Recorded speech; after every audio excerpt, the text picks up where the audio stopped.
Hola, el día de hoy en Ciencias Biomédicas siempre vamos a hablar de la glucólisis.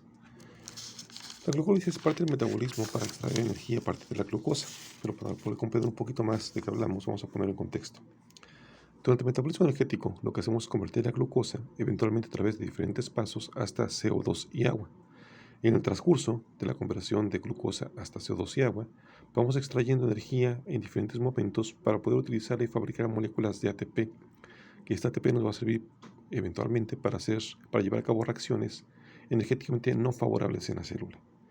La idea fundamental es que lo que hacemos aquí es, al momento de transformar la glucosa, extraemos ya sea electrones o formación de ATP directamente para poder conservar parte de la energía que estaba contenida en la molécula.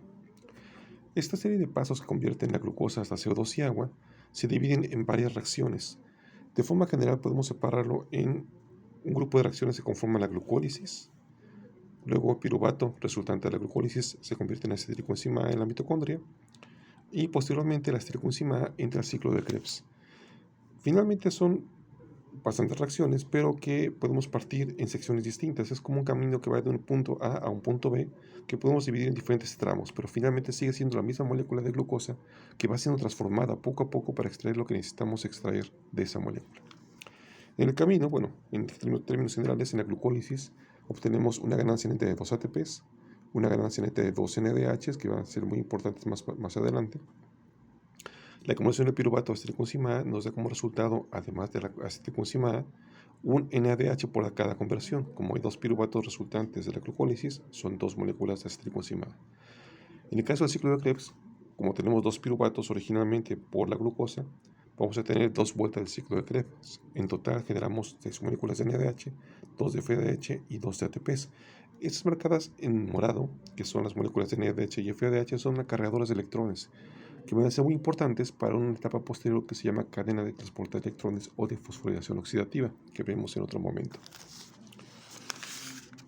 Para la glucólisis empezamos con la molécula de glucosa, aquí lo tenemos, y la glucosa es una hexosa, tiene 6 carbonos, carbono 1, 2, 3, 4, 5 y 6. La primera reacción es una reacción de fosforilación de la glucosa. Vamos a pegar un fosfato en el carbono 6. Aquí está el carbono 6 antes y aquí está el carbono 6 después con el fosfato pegado. Esta reacción la cataliza la hexoquinasa y el fosfato que vamos a utilizar para ponerlo aquí proviene de una molécula de ATP que queda convertida en una molécula de ADP. Aquí gastamos una molécula de ATP y pasamos de glucosa a glucosa 6-fosfato. Esta glucosa 6-fosfato vamos a convertirla en una molécula muy similar, pero que es la fructosa 6-fosfato. La diferencia radica básicamente en esta zona. Como podrán ver, bueno, la glucosa es una aldosa que tiene su grupo carbonilo, el carbono 1, que es este, mientras que la fructosa lo tiene el carbono 2, que es este, carbono 1, carbono 2. Por lo demás, más allá de la conversión en esta sección, la molécula queda igual. En el carbono 6 seguimos presentando el fosfato. Por eso pasa de glucosa 6-fosfato a fructosa 6-fosfato por la acción de la enzima fosfoglucosa isomerasa.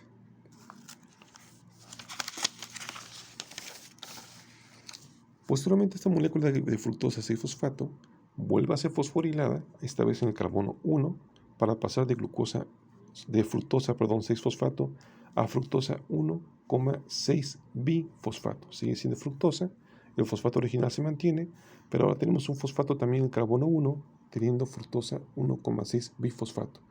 La reacción la lleva a cabo la enzima fosfofructoquinasa y nuevamente gastamos una molécula de ATP, porque el fosfato que colocamos en el carbono 1 provenía de una molécula de ATP que queda convertida en ADP.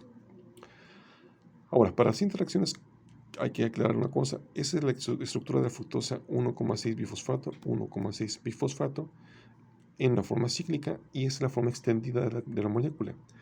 Lo marco porque enseguida vamos a romper la molécula en dos justo a la mitad, que es esta, que quedaría en esta sección de la forma cíclica. Vamos a partir ahora de esta forma, ¿de acuerdo? Para la siguiente reacción. En esta reacción pasaremos de fructosa 1,6-bifosfato, vamos a partirla, como ya les había comentado, en este punto, a través de la acción de la enzima aldolasa, que va a dar como resultado una molécula de dihidroxiacetona-fosfato. Esa sección que está aquí, bueno, la dihidroxiacetona-fosfato corresponde a esa sección de la molécula, y una molécula de gliceraldehido 3-fosfato.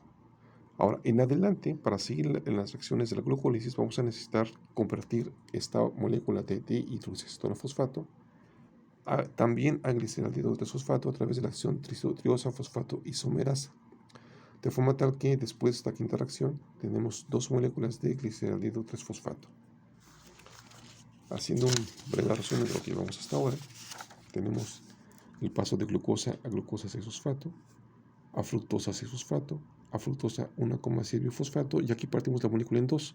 Por un lado, dihidroxicetona fosfato, que convertiríamos después en gliceraldehido 3-fosfato, pero otra sección de la molécula, al cortarla, ya queda como gliceraldehido 3-fosfato. De esta forma tenemos dos moléculas idénticas, y de aquí en adelante los siguientes pasos, el 6, 7, 8, 9 y 10, van en paralelo.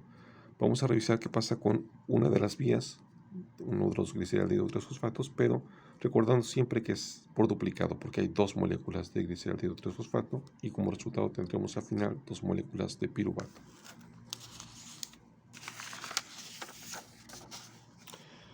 La siguiente reacción toma el gliceraldehido 3-fosfato y lo convierte en 1,3 bifosfoglicerato. La enzima que lleva a cabo la reacción es la gliceraldehido 3-fosfato deshidrogenasa, que va a tomar hidrógenos para poder llevar de una forma a la otra. En este caso, la modificación principal la estamos llevando a cabo a este nivel, ¿sale? Tenemos ahora un fosfato aquí y un fosfato acá en el 1,3 bifosfoglicerato.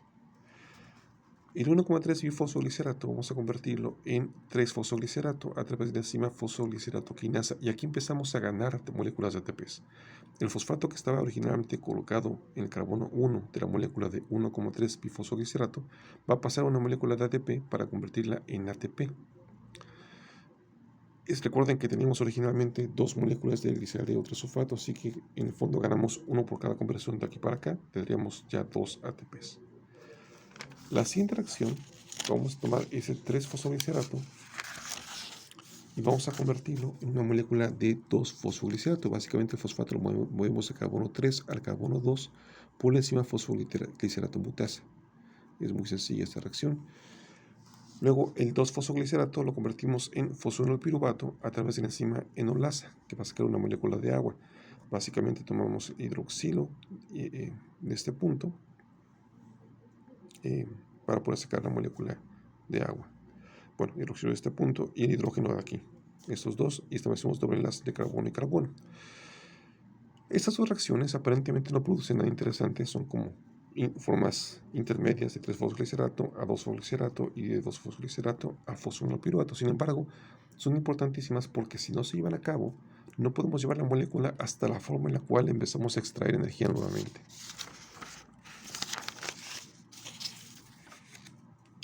La décima reacción, partimos del fosfonolpiruvato y lo convertimos en piruvato a través de la acción de la enzima piruvato-quinasa. Básicamente el fosfato que estaba en el carbono 2 lo vamos a mover a una molécula de ATP. Pero en una molécula de ATP, para formar otra molécula de ATP, reestructuramos también aquí en doble enlace a este punto. Lo perdemos y pasamos para acá.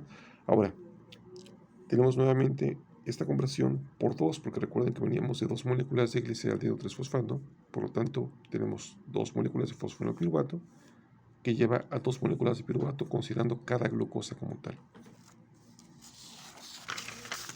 Haciendo un resumen muy general de la glucólisis, tendríamos lo siguiente. Nuevamente, pasamos de glucosa a glucosa 6-fosfato, de glucosa 6-fosfato a fructosa 6-fosfato, de fructosa 6-fosfato a fructosa 1,6 bifosfato. Esa fue la sección de pérdida de ATP, es decir, gastamos un ATP en esta conversión y un ATP en esta conversión. A partir de aquí vamos a romper la molécula en dos, generando dihidroxicetona fosfato y gliceraldehido 3-fosfato. Esta dihidroxicetona fosfato la convertiremos también en gliceraldehido 3-fosfato, y a partir de aquí tenemos esto por 2 en todo momento. Las dos moléculas de gliceraldehido 3-fosfato se convierten en dos moléculas de 1,3 bifosfoglicerato. En cada conversión ganamos un NADH. Las dos moléculas de 1,3 bifosfoglicerato quedan convertidas en 3-fosfoglicerato. Nuevamente cada conversión nos permite ganar una molécula de ATP. Por lo tanto, al hacer dos conversiones tenemos dos ATPs. En 3-fosfoglicerato, las dos moléculas de 3-fosfoglicerato pasan a dos moléculas de 2-fosfoglicerato, que a su vez pasan a dos moléculas de fosfonolpiruvato, y estas a su vez son convertidas en dos moléculas de piruvato. Cada conversión de fosfonolpiruvato a piruvato nos da 1 ATP, por lo tanto tenemos 2 ATPs de ganancia. En términos generales tenemos entonces un gasto de 2 ATPs, una ganancia de 4 ATPs, por lo tanto 4 ATPs ganados menos 2 invertidos, la ganancia neta es de 2 ATPs. Y estas dos moléculas de NADH lo que traen son electrones que provienen de las reacciones intermediarias de la glucólisis y que vamos a utilizar posteriormente en el proceso de la cadena de transporte de electrones que veremos en otro momento. Muchas gracias.